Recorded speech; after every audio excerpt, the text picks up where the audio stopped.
Heartbreak is a language everyone understands but no one wants to speak. It's, the heavy silence after a door closes for the last time. It's the memory that plays on a loop in the quietest hours of the night. When you have faced betrayal, it feels like a part of your past has been rewritten without your permission. You start to question everything. You wonder if the love you felt was real. You wonder if the person you knew ever truly existed. This initial shock is profound, a deep and personal earthquake that shakes the very foundation of what you thought you knew about your life and about yourself. The pain is not just emotional, it feels physical, a weight in your chest that makes it hard to breathe. This is not a pain you can simply wish away. It is the echo of a bond that was once your entire world. It is the ghost of a future you planned with someone who is no longer there. The promises that were made now feel like cruel jokes, and the happy memories are tainted with the knowledge of how it all ended. It's easy to feel lost in this sea of what-ifs and why-me's. The world can seem to lose its color, and joy feels like a distant concept, something that belongs to other people but not to you. This feeling of emptiness is a natural response to a significant loss.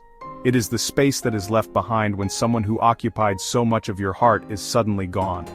You might find yourself replaying conversations, searching for clues you missed. You might blame yourself, thinking that if you had only been different, smarter, prettier, better, the outcome would have changed. This is the mind's desperate attempt to find control in a situation that feels utterly chaotic. But the truth is, someone else's actions are not a reflection of your worth. Their inability to love you, to be loyal, or to be honest is about them, not you. It is a painful lesson to learn, but it is a crucial one. Your value was never determined by their presence in your life, and it is not diminished by their absence. You are whole, even when you feel broken. The weight of repeated heartbreak can be even heavier. It can make you believe that you are destined for this kind of pain, that love is simply not meant for you. Each ending can feel like more proof that something is wrong with you. But this is a story you are telling yourself, not the truth of your existence. You are not defined by the chapters where you were hurt.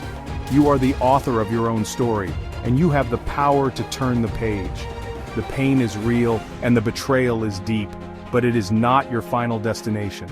It is a storm you must pass through, not a place you are meant to live in forever. Society often tells us to be strong, to move on quickly, and to not dwell on the past. We are encouraged to suppress our sadness, to put on a brave face, and to pretend we are okay when we are falling apart inside. But healing does not work that way. To heal a wound, you must first acknowledge that it is there. You must give yourself permission to feel everything: the anger, the sadness, the confusion, the loneliness. These feelings are not your enemies. They are messengers, telling you what you need. Sadness tells you that you have lost something important. Anger tells you that a boundary has been crossed. You must listen. Allowing yourself to feel is an act of profound self-compassion. It is okay to cry. It is okay to spend a day in bed. It is okay to not be okay. Your emotions are valid, and they deserve to be felt without judgment. When you push them down, they do not disappear. Instead, they linger beneath the surface, showing up in other ways, as anxiety, as irritability, or as a deep sense of numbness. True strength is not about avoiding the pain, it is about having the courage to face it. It is about sitting with your discomfort and allowing it to move through you, knowing that on the other side of this emotional storm, there is peace. This process requires both your heart and your mind. Your heart needs to feel, and your mind needs to understand. Journaling can be a powerful tool for this. Write down everything you are feeling without censoring yourself. Let the pages hold your rage, your tears, and your questions. This is a way to get the chaos out of your head and onto paper, where you can look at it more clearly. Another powerful tool is speaking to someone you trust, like a therapist.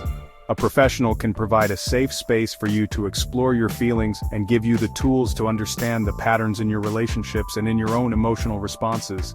Healing is not a linear process. There will be good days and bad days.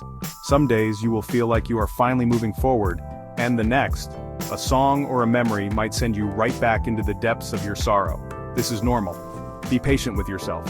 Treat yourself with the same kindness you would offer a friend who was going through the same thing. You are not failing if you have a bad day. You are simply human. Each time you allow yourself to feel and process an emotion, you are taking one more step toward healing. You are slowly, gently, reclaiming your heart. As you begin to heal, you must create a safe space for your heart to recover. This often means setting clear and firm boundaries with the person who hurt you. A boundary is not a wall to punish them, it is a fence to protect you.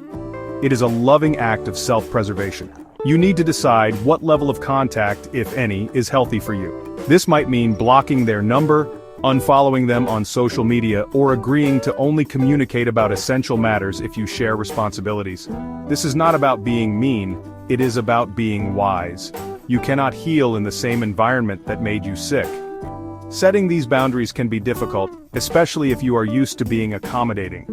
You might feel guilty or worry about their reaction, but your emotional well-being must be your priority now. You can communicate your needs with simple, direct phrases. For example, you can say, "I need some space to heal, so I won't be able to respond to messages for a while." Or, "For my own peace of mind, I need us to stop communicating." You do not owe anyone a lengthy explanation. No is a complete sentence. Your peace is more important than their comfort, and protecting it is your responsibility. With the space you create, it is time to rediscover who you are outside of the relationship. So much of your identity may have been tied to being a partner. Now is the time to ask yourself, what do I love? What makes me feel alive? Reconnect with old hobbies or find new ones. Spend time with friends who make you laugh. Pour your energy into your work, your passions, and your personal growth. This is not about distracting yourself from the pain, but about building a life that is so full and beautiful that the pain no longer takes up all the space. You are rebuilding your world, and this time, you are the sole architect. A powerful practice during this time is focusing on your self-worth. Heartbreak can leave you feeling insecure and unworthy of love. You must actively work to counteract these negative thoughts. Start each day with self-affirmations. Stand in front of the mirror and say kind things to yourself, even if you don't fully believe them at first. Tell yourself, "I am worthy of love and respect. I am strong and resilient. My heart is healing, and I am whole." Your thoughts create your reality. By intentionally planting seeds of self-love, you will begin to see yourself not as someone who is left behind, but as someone who is moving forward into a better future. The journey of healing is also a journey you should not walk alone. It is easy to isolate yourself when you are hurting, to retreat into your shell because it feels safer there. But connection is the antidote to shame and loneliness. Reach out to the people in your life who have always shown you unconditional love and support. Talk to your trusted friends. Lean on your family. Let them remind you of your strength and your worth when you have forgotten. Sharing your feelings with others can lift a tremendous weight from your shoulders. It reminds you that you are not the only one who has ever felt this way, and that your pain is seen and understood. Sometimes the support of friends and family is not enough, and that is perfectly okay. Seeking professional help from a therapist or counselor is a sign of incredible strength, not weakness.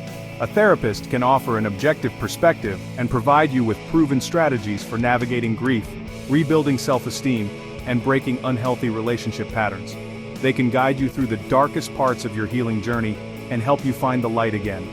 Investing in your mental and emotional health is one of the greatest gifts you can give yourself. It is an investment that will pay dividends for the rest of your life. There will come a day when you wake up and the first thing you think about is not them. There will be a moment when you hear a sad love song and it no longer makes you cry. You will start to see the beauty in the world again. You will laugh without feeling a pang of guilt. This is the promise of healing. It does not happen overnight, but it does happen. The scars may remain, but they will become a part of your story, a testament to your resilience and your capacity to love. They will remind you not of the pain, but of the fact that you survived it. Remember, you are stronger than your pain. You are more than what happened to you.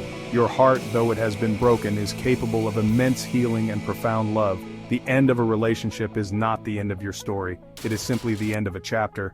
A new one is waiting to be written, one filled with hope, peace, and a love that honors you. Trust in your ability to thrive again. The darkness does not last forever. The sun will rise and you will find your way back to yourself, stronger and wiser than before.